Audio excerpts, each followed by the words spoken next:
마태복음 17장 22절 23절은 갈릴리에서 인자가 걷는 십자가의 길을 다시 언급합니다.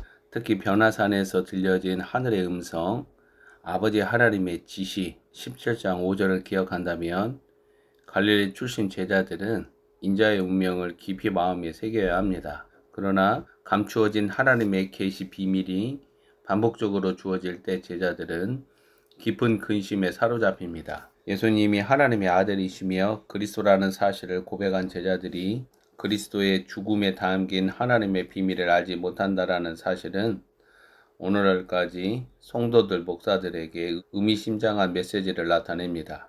그들도 과연 그리스도의 죽음이 여는 하나님의 비밀, 즉 영원하신 목적과 계획을 아는가입니다. 성령님은 성도들 안에, 성도들 가운데 이 비밀을 알게 하시는 하나님이십니다. 제자들은 인자의 운명, 사람의 아들 그리스도의 길이 그들 안에 드러나지 않습니다.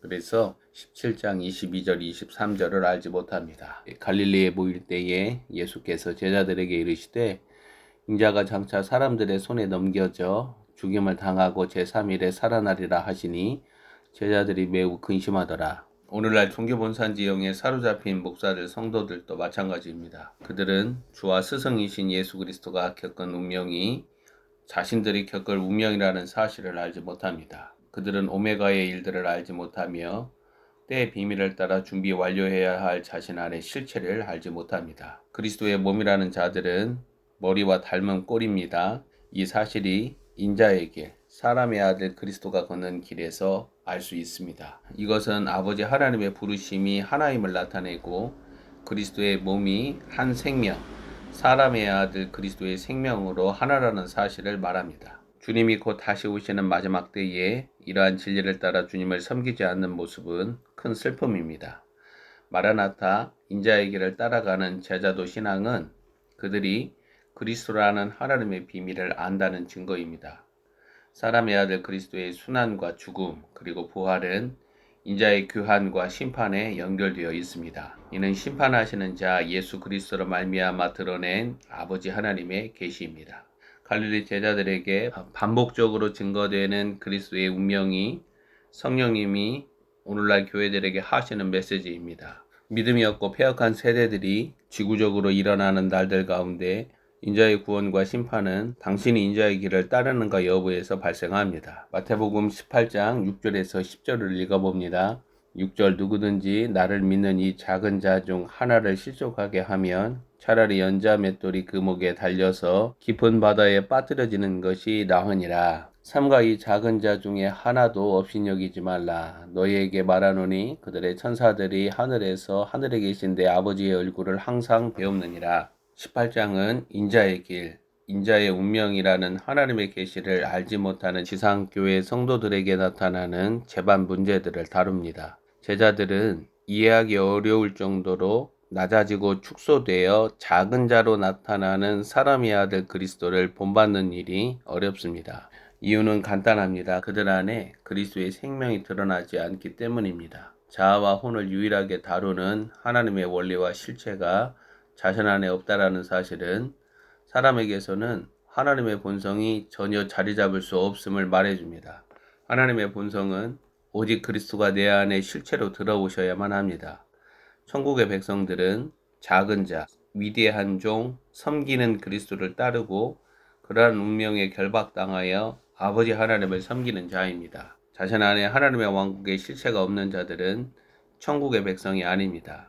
마태복음 18장은 하나님을 섬긴다면서 자기 이름을 온전히 지워내지 않고 자기 하강, 영점으로 낮아지는 자기 부인이 일어나지 않는 자들, 목사들과 성도들을 경고하며 심판합니다. 짐승의 세상과 식탁이 지구적으로 일어나는 시기, 인자의 길을 걷지 않는 지상교회들과 성도들이 심판당하는 사실은 마땅합니다. 18장 6절에서 9절은 작은 자들을 실족하게 만드는 일들로 인하여 지옥불에 던져지는 심판을 말합니다. 교회들 가운데 분쟁과 다툼과 시기, 상처와 분열과 갈등이 만연한 현실을 볼 때 회개에 합당한 열매는 주님이 판단하실 것입니다. 그리고 이러한 증거들은 스킵할 게 아닙니다. 인자의 운명을 알지 못하는 성도들과 목사들에게 천국은 유력한 자, 강한 자, 큰 자들의 활무대로 인식이 됩니다. 그래서 천국에서 상급도 세상적이고 물질적인 관점으로 이해하고 가르칩니다. 하지만 사람의 아들 예수 그리스도는 18장 4절을 읽으면 천국은 인자를 닮아 자기를 낮추는 자들의 활동 무대로 말씀합니다. 그러므로 누구든지 어린아이와 같이 자기를 낮추는 사람이 천국에서 큰 자니라. 인자는 어린아이 하나, 작은 자와 자신을 기꺼이 동일시하십니다. 스스로 자신의 마음을 겸손과 온유로 드러내신 예수님은 제자들의 인식과 관점을 교정하십니다. 오늘날 이것이 하나님의 뜻이다. 당회에서 이렇게 정했다. 담임 목사가 이렇게 방향을 잡았다. 이런 쓸데없는 유치함으로 성도들 가운데 작은 자 중 하나를 실족하게 한다면 상상할 수 없는 인자의 심판에 소환당하는 사실을 기억해야 합니다. 성도들이 갈망하는 천국에서 큰 자, 영광을 얻는 자는 그리스도가 친히 자신을 낮추시고 자기를 부인하시는 겸손을 순전하게 쫓아가는 자들입니다. 세상에 실족하게 하는 일들이 없을 수 없습니다.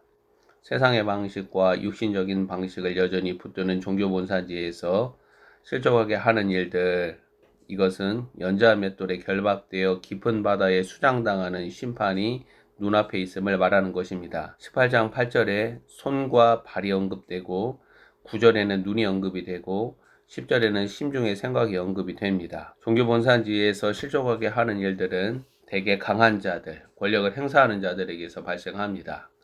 종교본산지는 위계와 서열로 피라미드 질서를 기반으로 구축됩니다.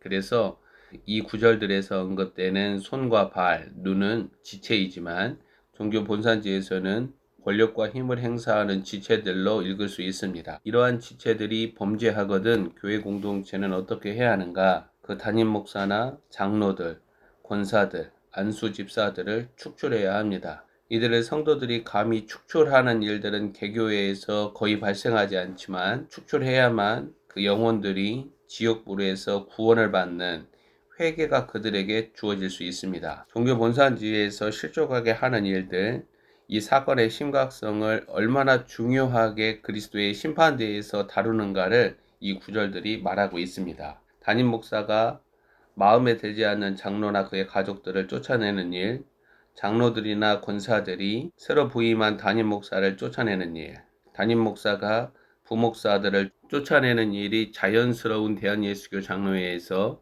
본문 18장 6절에서 10절은 주님의 엄중한 심판 근거가 됩니다. 주님의 심판은 심판대에 소환당할 때에나 알게 되는 무서움 자체입니다. 우리는 보이지 아니하나 실제하는 감찰자들, 기록자들, 보고자들, 목격자들인 천사들과 함께 하나님을 신앙합니다.